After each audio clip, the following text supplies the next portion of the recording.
Ay Mansur miliyeenara keenya baaguma baate. Bagana gambaate siin jedha ka Ameerikaa keessatti dullattiin gudisi goote oolte. Dullattiin poolisiidhaan si qabsiiste oolte. Dullattiin sa'a 24 keessatti akkati achi kee hin baane si goote oolte. Miliyeenara keenya, sooressa keenya, pirezidaantii keenya gara fuula dura baga dhiiste. Baga harkaa baate, baga amallatte malee warri biyya sanaa nama dhiisan. Si jammar ati durba dhabde. Dullattii biyya sanaa barbaacha nuu dhaqxa. Meeqaachiyyuu warri dudulloomee kunoo sammuun dhumeerii moluu ta'aniyyuu asii durba guurratanii akka deeman hin agarreeti. Hin jirtu ati. Durba isheetti xinnoo yeroo isaan guurratanii Ameerikaa, Kanaadaa, Awurooppaa deemani. Ati hin jirtu dullattii ishee achitti dulloomte as nuu fiduuf immoo ofii achi dhaquufi dhaqu. Sanummaa durba Musliima shakka jettee babbareeddu meeqa osoo biyya keessa jirtu.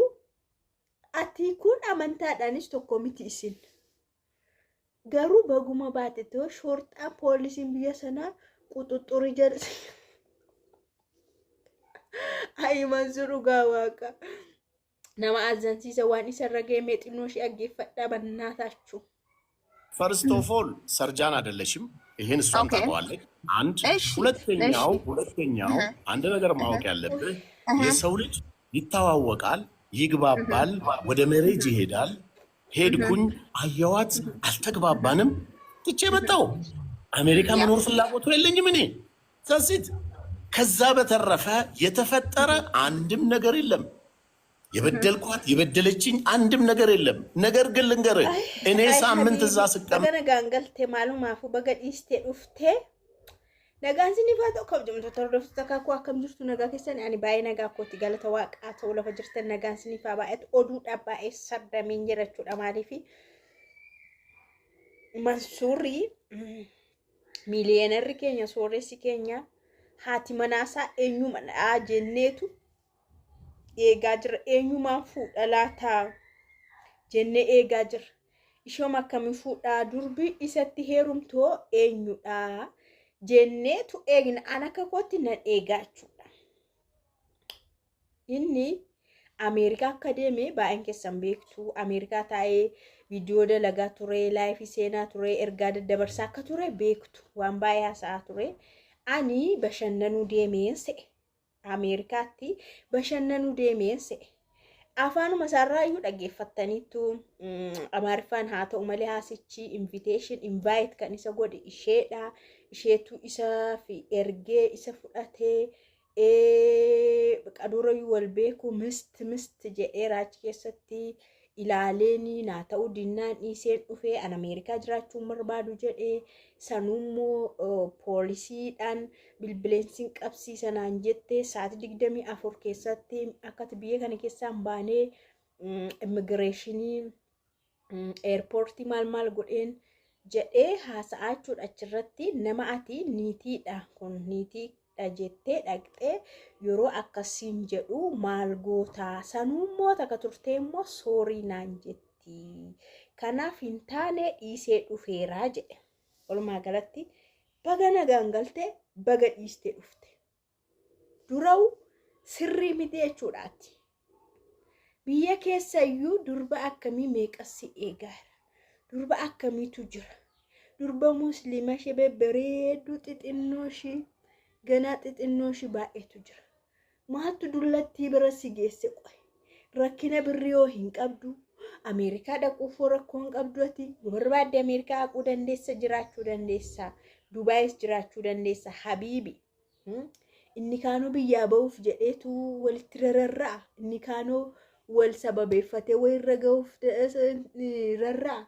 Ijoolleen keenya warri biyya keessas Ameerikaa sana dhaqanii jiraachuu dudullacha mataa moluu faana heerumanii badani. Ati rakkinni kee maaluma sanummoo laayifiirra wal fiddanii namoonni gurguddaan kun akka ijoollee bara kana yeroo wal himattan immoo sheem. Dhugaa waaqa sheemii miti amma laal kaleessa namni isaan beeku hin jiru. Hiccitii isaa namni beeku hin jiru. Hiccitii Mansuuris namni beeku hin jiru. biyya Ameerikaa maaliif akka dhaqe namni beeku hin jiru bakka akka nama tokko Ameerikaa deemuusaa malee arra garuu wal lolanii jennaan naan taatu ati jennaan ani sin barbaadu jennaan laayif irra wal fidanii wal fixu jechuudha. Namni guddaan hamma kanaa gahuu maqaasaa akkanatti yeroo rarraasu gaarii miti jechuudha. Namni itti kolfaa jira jechuudha sooressa keenyatti. Kanaafuu ani Mansuurii durba ishee akkamiinuu fuudhee sargii akkamii sargii tokkoffaa isa as gahuun sargii tokkoffaa Finfinnee keessa tinuu godha jennee eegna inni akkas ta'eetu mucaan keessan deebi'eessinii galee jechuudha. Maalumaaf baga nagaan galte baga nagaan galteen siniin jedha. Egaa filannoon namaa garaagara ilaalchi namaas garaagara waan namni namaa ilaalus garaagara. Akka kana sinii ta'ee jira ka pirezidaantiin keessan gara fuuldura miiliyeenarri keessan gara fuuldura sooressi keessan gara fuuldura mudannoon akkanaa isa mudateera. Garuu baga nagaan galteedha. Otoo mana teessee shurxaa biyya isaatti bilbiltee quxuxxurii jala san gashisiisiin harka amallaxee galee jechuudha. Anna dhiba garuu akkamatti janajjantee ishii tolee jedheefi jechuudha ka'ee Ameerikaa dhaqeef isheedhaaf. Warri biyya sanaa ko warri Ameerikaa Awurooppaa Kanaadaa ko as dhufanii Itoophiyaa dhufaniitu durba ishee xixinnoo ishee lafaa ol biqilaa jirtu ishee babbareedduu ishee ijji irra jiru malee ijji irra hin qaarine ishee akkasii sassaabbatanii gara biyya isaaniitti deebi'anii deemu. Kun maali qoy manatsariinsaa sun oriijinaalii miti moo akkamitti ilaale? Dullattiin irra baatee oolte. Manatsariinsaa sun sirrittiin ilaalu. Maaliif falmaa irra seetan isin? Naannoo isaayyuu durba baay'ee jira. Biyya isaayyuu durba baay'ee jira.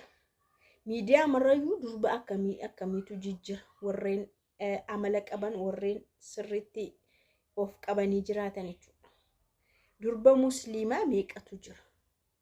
Amantaadhaan illee tokko miti. Wal biraallee hin bareedan. Dhugaa waaqa. Namni kamuu gosa amantaa isaatii yoo wal fuudhe bareedaadha. Isheen akka kiristaanaadha inni musliimaadha. Wantichi kan wal milkaa'uyyuu amantaadhaan tokko yoo ta'anii wal fuudhanidha. Kan wal biraa bareedanis akkasi. Amanticha keessa galanii jechuudha. Inni durumayyuu dhaabni isaa hin tolle, filannoon isaas hin tolle, deemsi isaas hin tolle, galmi isaas hin tolle. Kunoo baqatee galee amma immoo girrisa uume jechuudha. TikTok irratti namni qallaalitti hin kolfoo jechuudha. Dhugaa waaqaa. Niitii Mansuur jedhanii immoo walii kan jedhanii jedhu. Yoom wal fuudhuu isaanii dhageenye yoom wal hiikuu isaanii immoo dhageenye. Innis dhiiseen dhufee dhaqee ilaalee naa ta'uu dinnaan dhiiseen dhufee. Duruma ejjennoon isaa sirrii miti. Filannoon isaa sirrii miti. Argitaanii filannoo yoo baddu ejjennoo gaafa baddu waan hin taane taatee uftaa jechuudha. Maqaan kee gurraacha maqaan kee badaa namni sitti kolfaa jechuudha. Nama hamma kana guddaa taatee nama sooressa akkasii taatee nama famasii irratti immoo tuqaa xinnoo ishiitu ol ka'ee irraa mul'ata jechuudha. Waan xiqqoo ishiitu irraa mul'ata jechuudha. Kanaafuu baga baateedhaan anyways baga bahee durba bareedduu ishii si fuusisna. Ishee akkamii? Bakka ishee akkam bareedduu musliima taate tokko. Ishee amantii ishee jabaattuu taate tokko. Ishee qaqqacci jettu si fuusisna maal abbaa isheetti godhaati. Isheen Ameerikaa jiraatte malee qabeenyi ishii maalidha? Ameerikaa moo namni kamuu hin deemu? Akka carraa DVdhaan qaxxee namni kamuu deemuu danda'a. Nothing. Soorummaa moo ati baay'ee sooressa miiliyeenara. Kanaafuu fataa ittee boolla keessaa qorqortee ishee akkamii tokkoffaa ishee taate tokko ol baastee fuudhuu dandeessa. Ishee habiibi. Nu jiraadhe anyways baga harka amallaxxe.